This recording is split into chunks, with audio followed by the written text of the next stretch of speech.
Evening all. Ira Epstein with your Saturday night special. I'm laughing. It is Saturday night. It's just after 6 p.m. on June 27th, 2020, and here I am putting out your metal market video. I told you on Friday, I had actually early morning and Friday afternoon, I had hurt my leg, my foot actually. I couldn't even stand yesterday to do a video. It's just getting better. It's going to take over a week. I know what it is, and the doctors know what it is, and it'll get better now. But wow. So I figured it's better to do one than not do one. They were going to put up one of my older ones, and I said, no, I don't want to do that. So as we look at the markets, while you see a settlement price of 1780.30, we were trading closer to 1783.84 in the last quotes of the day than here, and a bit higher in the silver market also. What's moving the markets right now? Well, first of all, you're getting a move, the break in the stock market, but that often has caused gold to break. Why? Traders that own bad things sell the good things to hold on to what's the bad. I know you think that's crazy, but if you get a margin call or whatever you get, people do that. Some people get scared when the stock market breaks and they want to sell everything. Gold stood up on Friday, and it stood up because I think gold realizes this isn't a financial issue that's happening in the stock market. It's a COVID issue right now.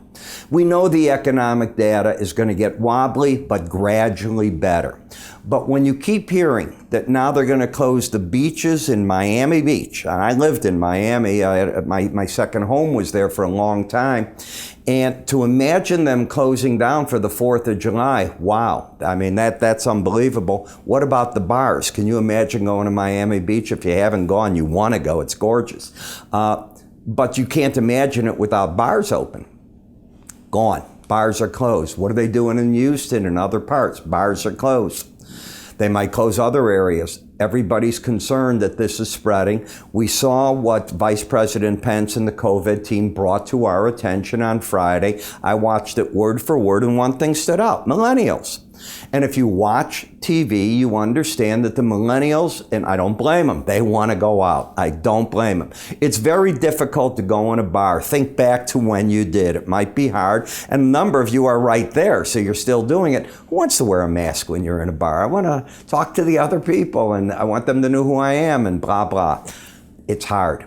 So when you see the videos and all, and they show what's going on, I get it, you get it, but the problem is they then leave the bar, and if COVID has attached themselves to them, they don't even necessarily get the symptoms, but they bring it home, and elderly people, I'm not talking my age, I'm talking maybe your age, the 50s, the 40s, they can get it, then they pass it around again, and that's one of the problems that we're getting. We all get it.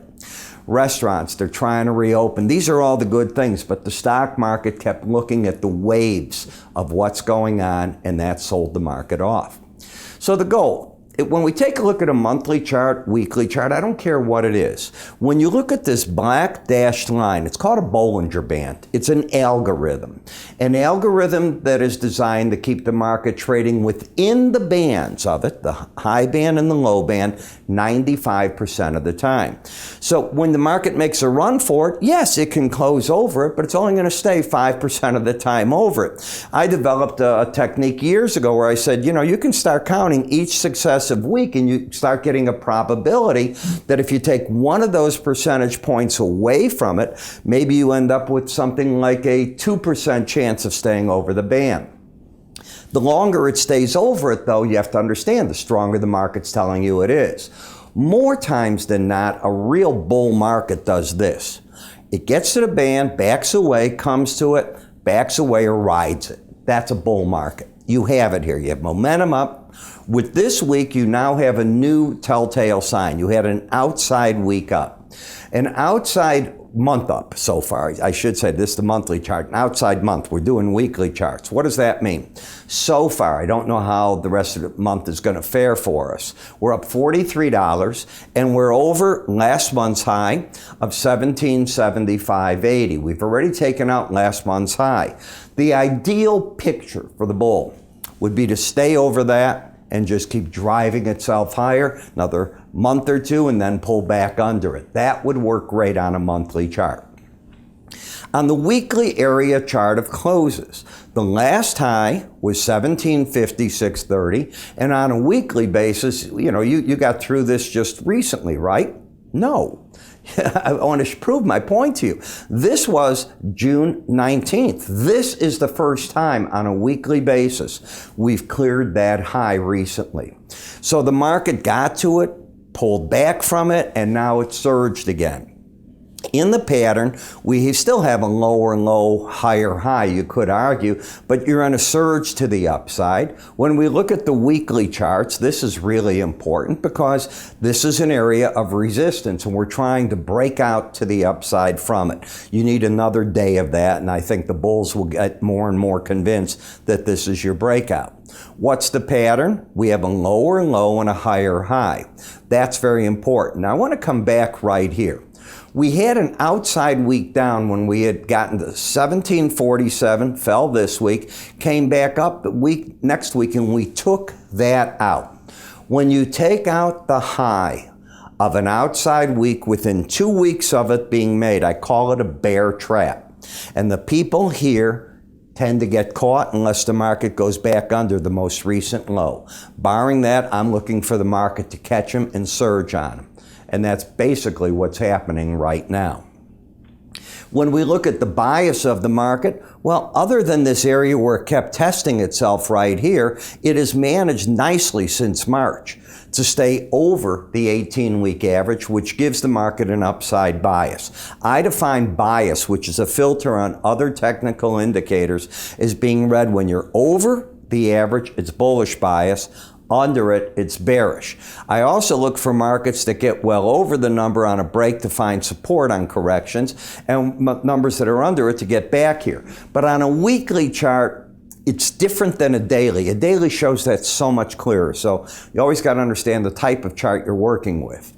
If the market wants to surge, where's the next resistance to the upside? I define it as all the way up here.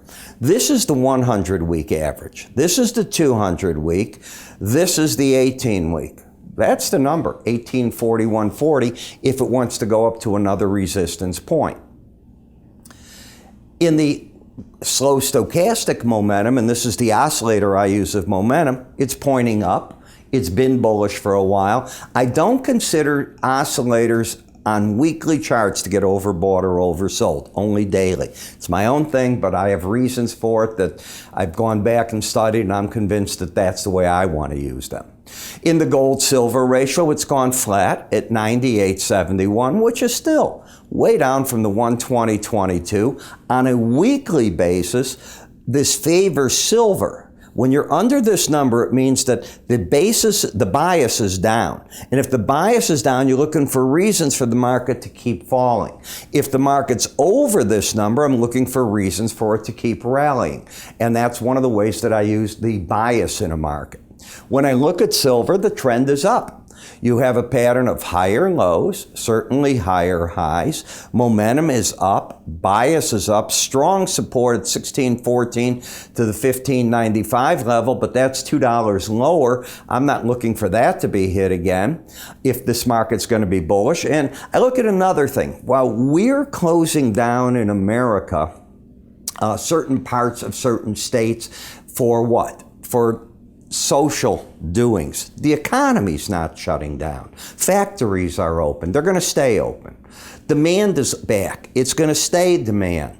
So certain parts are shutting down, but not every part. And that's something you got to deal with and try to figure out. Certainly in the rest of the world, that's the case too. We're not seeing soaring cases other than we knew it was going to hit South America. And by God, it has. And it's hit it really hard, and it's a disaster down there.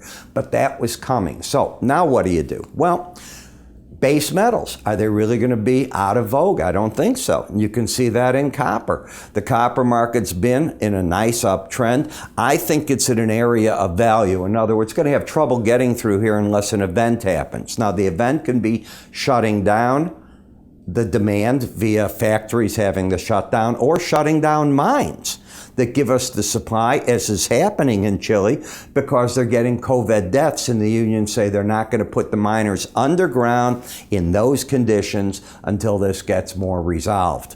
That's what you're dealing with, and right now the market's buying into the story of the lack of supply. In the platinum, we came back over the past couple of weeks challenging support. The pattern is bullish right now. Higher lows, higher highs, settlement over the 18-week average. This turns bearish if prices close under 792.40. Then you could have lower highs, lower lows, calling for a retest down here. We'll see if that happens or not.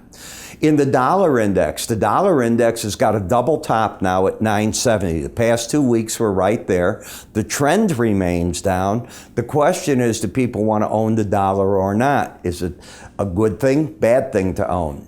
Sooner rather than later, Europe is going to address their fiscal program to bring the EU countries, especially those in the South, with the needs they have to get the economies going. That could be bearish the dollar, bullish the euro.